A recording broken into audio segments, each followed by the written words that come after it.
विकी को हमेशा किस्मत ने उसकी मेहनत से ज्यादा दिया। पैदा हुआ एक बड़े घर में, मुंह में चांदी की चम्मच लेकर, और शादी भी की एक उससे भी बड़े घर में, सोने की चम्मच मुंह में लेकर। उसे मेहनत करने का शौक नहीं था। एक शौक था, वो भी घटिया शायरी करने का। उसकी हर बात शायराना ही होती थी। जैसे कि एक दिन, दूर से देखा तो चांद पे दाग था, दूर से देखा तो चांद पे दाग था, पास से देखा साबुन का छाग था। ठोको ताली। अरे ऐसी शायरी करोगे तो ताली तो पता नहीं कोई तुमको ही ठोक देगा।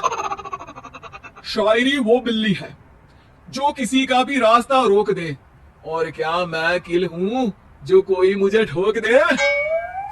मुझे तो आपसे बात ही नहीं करनी। मैं निकला था गाड़ी लेके, लेकिन दौड़ के जा रहा हूँ। मेरी शायरी कोई नहीं सुनता, मैं घर छोड़ के जा रहा हूँ। धीरे बोलिए जी, मम्मी पापा को पता चल जाएगा तो तुमको सच में तुम्हारे मायके भेज देंगे। सस्ते साबुन से मेरी कॉलर चमकी नहीं, सच में चला जाऊंगा, मेरी बात कोई धमकी नहीं। अगर शायरी ही सुनानी है तो सुनाओ, लेकिन कोई काम धंधा भी तो करो। मेरे पिताजी के पास बहुत पैसा है, तो घर जमाई बन के खा रहे हो, और कल जा रहे हो ना अपने मायके, तो आज ही चले जाओ मेरी बला से।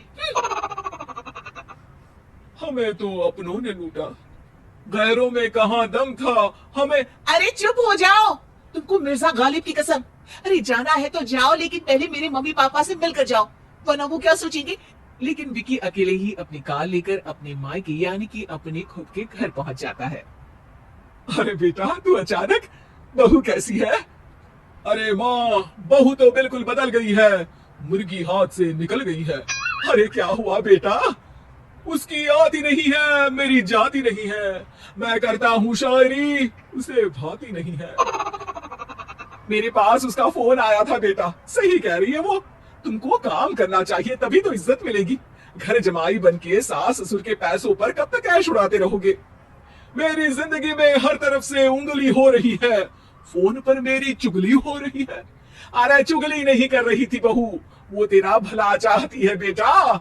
सूखे हुए कपड़े को भी गीला कह रहे हैं लोग, चुगली करने को मेरा भला कह रहे हैं लोग। ठोको ताली। ये सुन के माँ अपने हाथ से अपना सर पीट लेती है। अरे माँ, ताली की जगह माथा क्यों ठोक रही हो? बेटा तू ना आराम कर, तेरे पिताजी भी आने वाले हैं, खाना लगा देती हूँ। विकी अपने घर भी दिन भर टीवी देखता है, तरह तरह का खाना खाता है, दोपहर तक सोता है, चाय पीता है, वीडियो गेम खेलता है, बस काम करने नहीं जाता। घर में नौकर चाकर है तो बिस्तर से हिलने तक की जरूरत नहीं पड़ती। कई बार तो विकी अपने नौकरों को बिठाकर शायरी सुनाता रहता।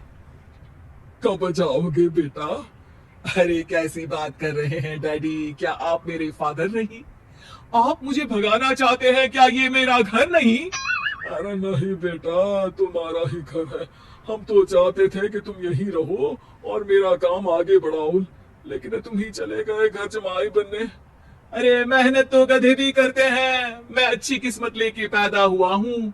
मैं घर जमाई हूँ, ससुराल का फूल गेंदा हुआ हूँ। ठोको ताली। पिताजी और माँ सच में ताली बजा देते हैं। ऐसा पहली बार होता है जब विकी की शायरी पर किसी ने ताली बजाई हो। अरे आप लोग सच में ताली बजा रहे हैं? हाँ हाँ बेटा, तुम्हारे ससुर का फोन आया था, बोला जब तक घर जमाई जी कोई काम ना करने लगे हमारे यहाँ मत भेजना। अब तू तो काम करने से रहा और तुझे रहना भी है हमारे घर में ही, करेगा भी शायरी ही, और बार बार ठोको ताली बोलेगा तो आदत डाल ही लेते हैं ताली ठोकने की। विकी उसी वक्त खड़ा होता है और बहुत गुस्से में सीधे ससुराल के लिए निकल जाता है। फिर से आ गए? लेकिन सुमन को देखते ही विकी पिघल जाता है। सुमन, आई एम सॉरी, आज से ना मैं सिर्फ शायरी ही नहीं बल्कि काम भी करूंगा। तुम अपने ऑफिस में बात कर लेना, कोई भी मेहनत का काम कर लूंगा। मैं घर जमाई बन के रहूंगा, लेकिन काम करूंगा और इज्जत से रहूंगा। मतलब सिर्फ तुम नहीं आए हो, तुम्हारे साथ तुम्हें अकल भी आ गई है। मैं अपने कारखाने का मैनेजर बनाता हूँ तुमको, कल से मेरे साथ चलना वहां। थैंक यू ससुर जी। थैंक यू से काम नहीं चलेगा, एक शायरी सुनानी पड़ेगी। जरूर जरूर। ससुर के पास पैसा होते भी मेहनत जिसको भाई है, वही सच्चा दामाद है, वही अच्छा घर जमाई है। ठोको ताली। सब विकी की शायरी पर ताली ठोक देते हैं। शिक्षा, जब किस्मत आपको बहुत सारा दे दे तो उसकी कद्र करनी चाहिए और मेहनत करना कभी नहीं भूलना चाहिए।